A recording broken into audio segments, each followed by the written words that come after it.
Hello and welcome to my channel. In this guide I will share with you what class to pick for an efficient start based on starter sets from Haedrig's gift and how well they perform in the patch 2.7.7. This is my personal list of the best classes to start the next season in Diablo 3. This video is not intended for in-game progression and it only covers the beginning of season 31. If you want me to create more content about Diablo 3, please leave a like and subscribe. I don't earn anything from my channel and I don't have much spare time to edit the footage. Thank you. Season 31, the Forbidden Archives, doesn't introduce anything new since the support of Diablo 3 has ended. Instead, the developers now use seasonal rotations from the previous seasons. This time it's going to be related to Kanai's cube. By default, the cube allows players to seal 3 legendary powers, one for weapon, armor and jewelry. In this theme from season 20, players can now equip 3 legendary powers without these categorical restrictions. You can put 3 weapons, 3 rings or 3 armor pieces, it doesn't matter. This certainly opens more room for experiments and can shake the current meta just as the soul shards. The rest stays the same. Altar of Rights and Portals of Enmity are available at any time and you can play all that straight from a level 1. Now it is time to take a look at the actual list.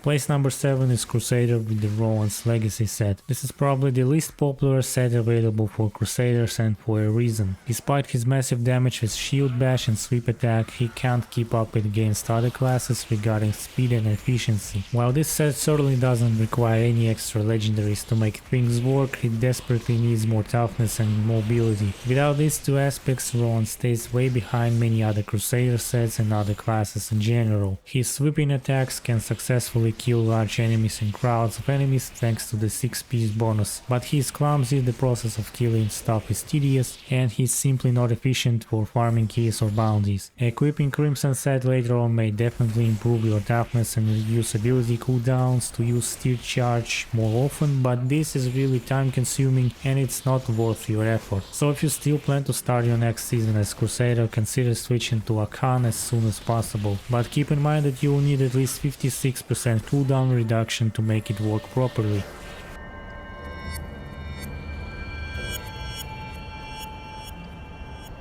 Place number 6 in my list, Monk Reigning of Thousand Storms. This is another set that is probably not worth using in the beginning of season, but you shouldn't ignore this set completely if you prefer to play monks. First of all, you will have no cooldown on Dash and Strike, which will allow you to travel fast on long distances even when you have no Ingeom early on, but as a trade-off it will cost you 25 spirit. Secondly, there's a 6-piece bonus that significantly boosts Dash and Strike damage whenever you cast any primary ability.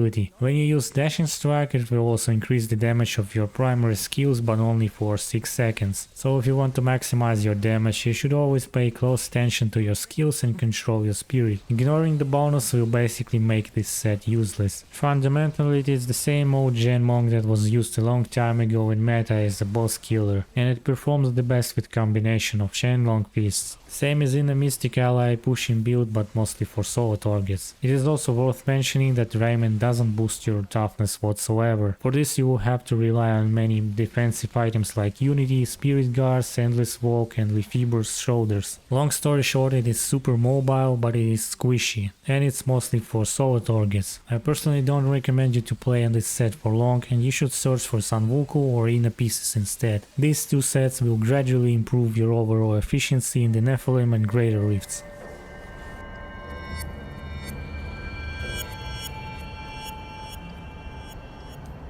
Moving next, we have Witch Doctor Helltooth's Harness. The starter set heavily relies on the pets you use. There's also a Zombie Charger variation which is valid for pushing, but for most activities you will play with clumsy but deadly pets. It performs quite well in both Rifts and Greater Rifts, but consider it only as fun and lazy build to crush your enemies with Zombie Dogs and Gargantuan. Pets AI lives on its own, so you will have to reposition them from time to time. Toughness is also quite average, but Sacred Harvester and Lacumba Bracers can make things builds easier. As for extra mobility, Shakrani's mojo will come in handy. Generally speaking, Heraltus is a fun build capable of farming rifts and greater rifts, but this set is heavily dependent on your pets. Without them, your witch doctor is nobody. So whenever you cast Wall of Death, your other skills will deal 37 and 500% increased damage for 15 seconds. To make your pets stronger and your life easier, you will need to find 3 essential items: Shortman's Finger for Gargantuan, Ring of Emptiness to amplify pets damage, and Mask of Jerem. The rest is up to your preference. Overall, it is quite average, with average mobility and average toughness. You can push medium and top tier GRs with it, but it requires some tuning and good strategy. If you prefer to stay idle while your pets deal with the enemies, then this set is for you. And if you wish specifically to push high GRs, then consider trying out Mandanogu or Zunimasa.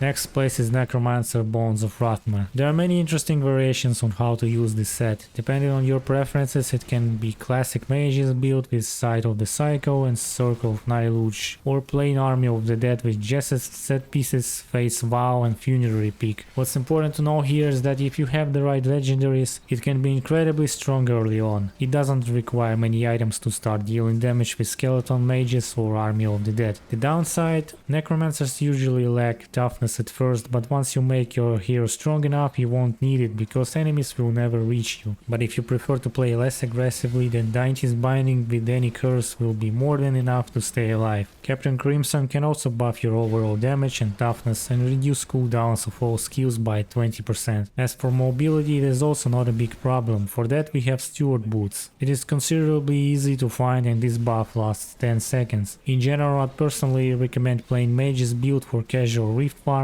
and in the meantime search for Legacy of Dreams ancient pieces. This legendary gem will also be useful for the Thrill Conquest. This starter set is going to be useful if you plan to actively play in a group, doing red speeds, playing as support, or simply farming rifts.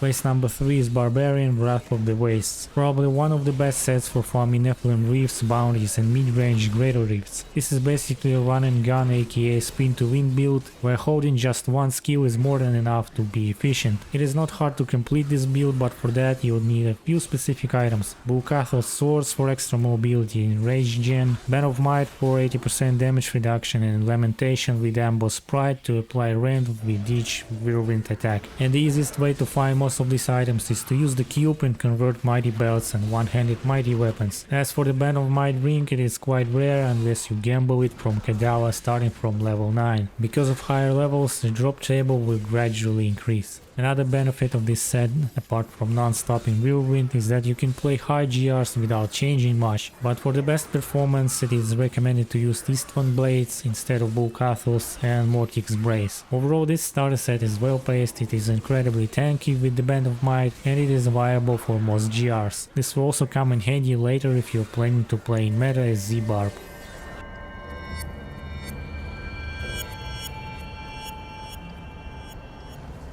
Second place is Tal Rasha's Elements, Wizard. Here are a few reasons why you should pick this starter set. There are many build variations like Hydra, Wave of Force, Explosive Blast or Deadly Meteors. You can easily adapt this set to any build depending on what items you can find first, and get to Torment 16 as early as possible. Tal Rasha basically can deal significant damage with Falling Meteors and buff your resistances by 100%. Of course, if we are talking about mid and high tier rifts, you would need to pick specific abilities and items for that, but still, there are plenty of room for creativity. The only disadvantage this set has is toughness. Tal Rasha is squishy against physical damage and some other elements. To improve your survivability, I recommend you to find Halo of Carini and equip it as soon as possible. It is possibly the best wizard's ring for damage reduction, which can be used across many builds. And of course, don't forget about Crimson, Ogil set or Orb of Infinite Depth for additional toughness, but sometimes this may not fit in your build. Another big plus is that Tal Rasha consists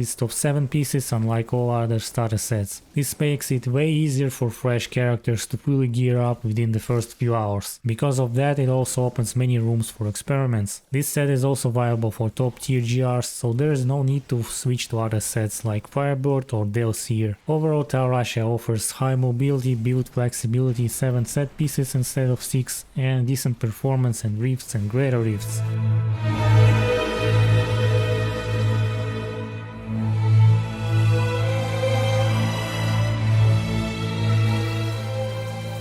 The final class is Demon Hunter and Hold Essence. This starter set is very capable and straightforward for new and veteran players, and for a few reasons. First, the more discipline you have, the more mobile you are and more damage you deal. His mobility skills usually include Volt or Smoke Screen. As for the outcoming damage, Evasive Fire and Multi-Shot will help you to clear wide areas fast. Secondly, it is super easy to complete the build and go straight to Torment 16 with just two essential items, Deadman's Quiver and Young's Bow. The first one can be easily found by gambling from Kedala, and the second if you roll yellow balls from the Canary's Cube. Additionally, you can make and hold Essence even stronger with 2 pieces of Crimson set and 2 rings Restraint and Focus. This set deals tremendous damage early on and you can push high tier GRs within the first few hours. If you want to find something more efficient and to click less, then consider switching to Gears of Dreadlands. This is another spin to win set which is very convenient for Nephilim Rifts, Bounties and Greater Rifts. If you aim for the meta, you can always adapt these items to support the edge roll, which is still 100% viable in 4-man groups.